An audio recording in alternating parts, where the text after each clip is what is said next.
Out here in the vast plains of the American Midwest, where endless fields of golden wheat stretch toward the horizon, and way out across the red dust of the Australian outback, where rugged tracks just vanish into the heat haze, a silence had fallen.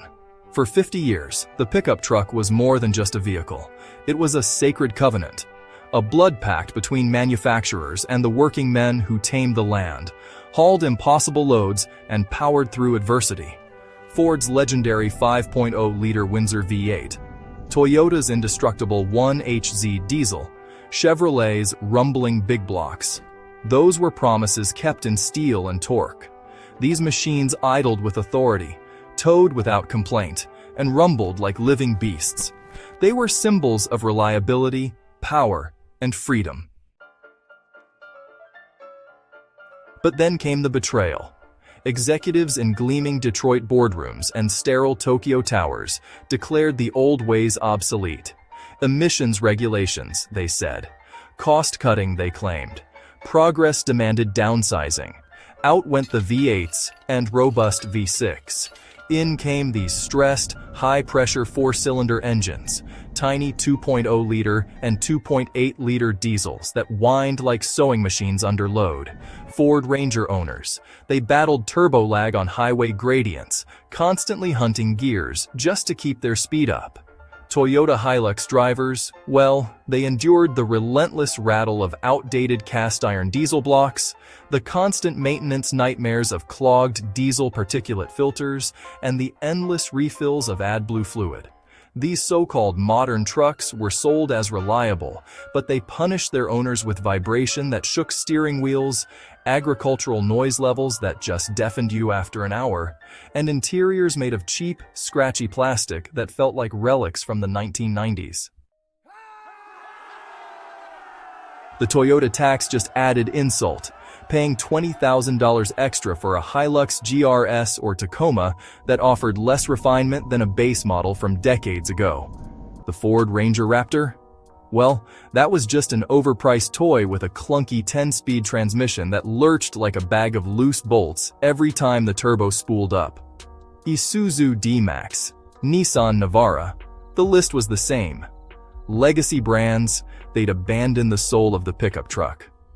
But they forgot to tell China. While the West was busy dismantling its heritage, Great Wall Motor, or GWM, studied it intently. They dissected every lesson, absorbed every strength, and then they built something revolutionary. In 2026, they unleashed the Cannon Alpha High 4T, also known as the Shanghai Cannon, a V6 monster hybrid that didn't just compete with the Toyota Hilux and Ford Ranger. It destroyed them. It resurrected the V6, not as some relic, but as the heart of a new era. This wasn't some mild hybrid sticker trick like Toyota's feeble 48-volt system that added, honestly, negligible torque and couldn't even drive electrically. This was full plug-in hybrid warfare. A 3.0-liter twin-turbocharged V6 petrol engine, codenamed 6Z30, married to a sophisticated electric motor in a P2 layout. The engine alone was a masterpiece. Miller cycle combustion kept the intake valves open during the compression stroke, maximizing thermal efficiency in a way that rivaled BMW's finest.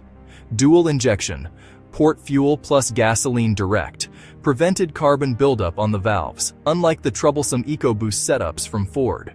Twin electronically controlled turbochargers eliminated lag entirely.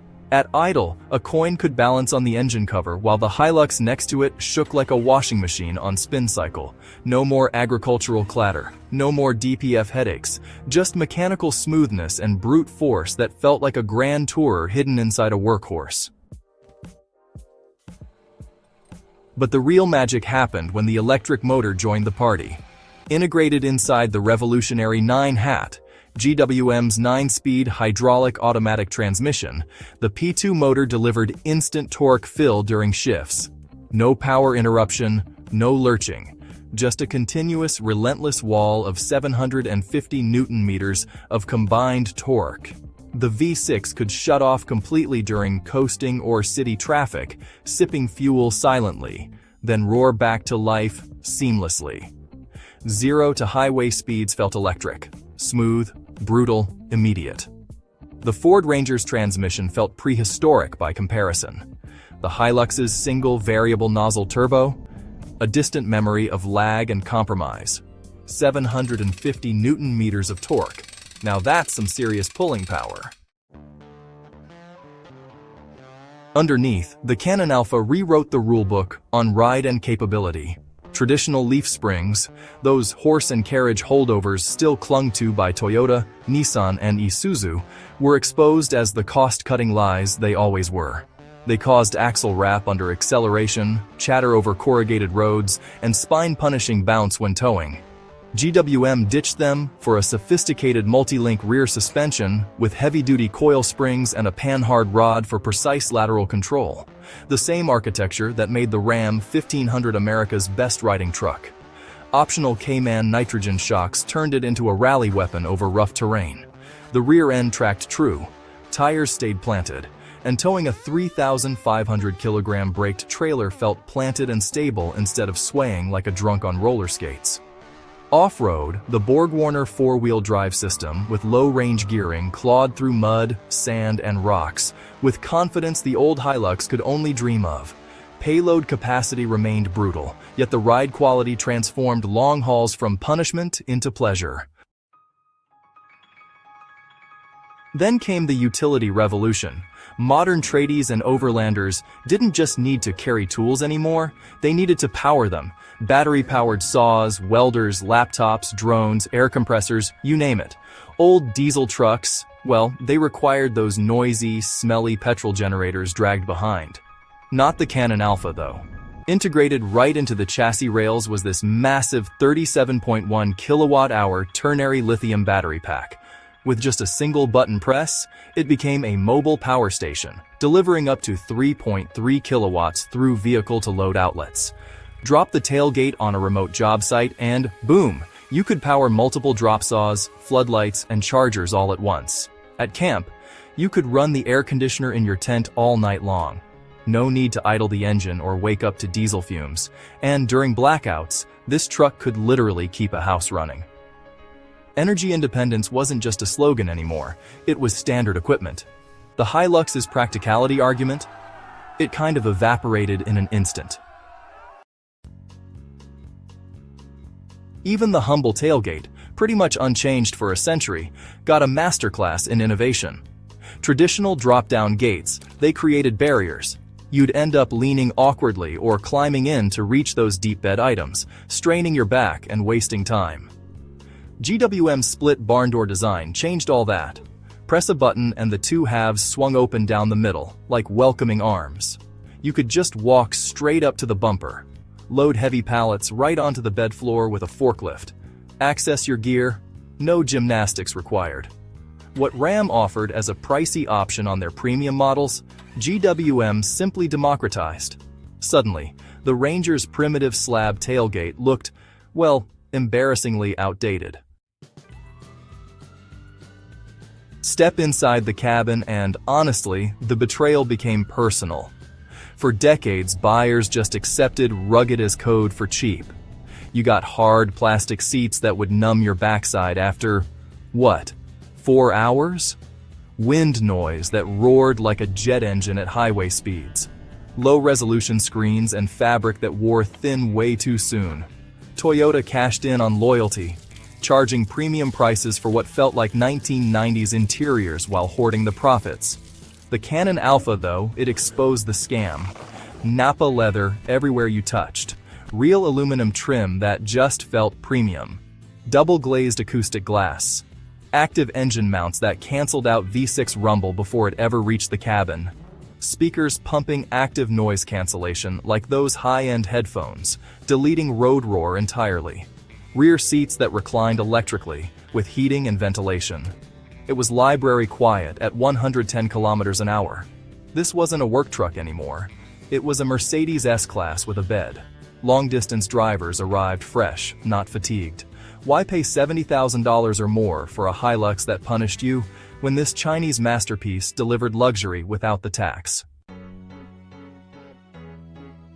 I tested it myself, out on the same corrugated Outback tracks that torture Hilux owners. Where the Toyota bounced and rattled, the Canon Alpha just glided like it was on rails. Towing a loaded trailer up steep gradients, the 750 Nm wall of torque simply pulled without any drama, with the 9-speed hat shifting so smoothly and the electric motor filling every gap. Off-road in deep sand, the multi-link setup and instant electric torque kept momentum without digging in. At the job site, I plugged in my welder and circular saw directly, no generator needed. The split tailgate made loading steel beams effortless. By day's end, the Hilux parked nearby looked tired, noisy, and obsolete. The numbers don't lie. The GWM Canon Alpha Shy 4T delivers everything the legacy brands promised, but honestly, just stopped delivering raw V6 power, hybrid efficiency, bulletproof towing, luxury comfort, and real innovation. Stronger compacted graphite iron block construction, superior suspension geometry, better sound insulation, energy independence that pretty much kills the portable generator industry overnight. While American and Japanese makers competed on nostalgia and brand loyalty, GWM competed on hardware, and, well, won decisively. The reign of the Toyota Hilux is over. The Ford Ranger Raptor now looks like yesterday's news.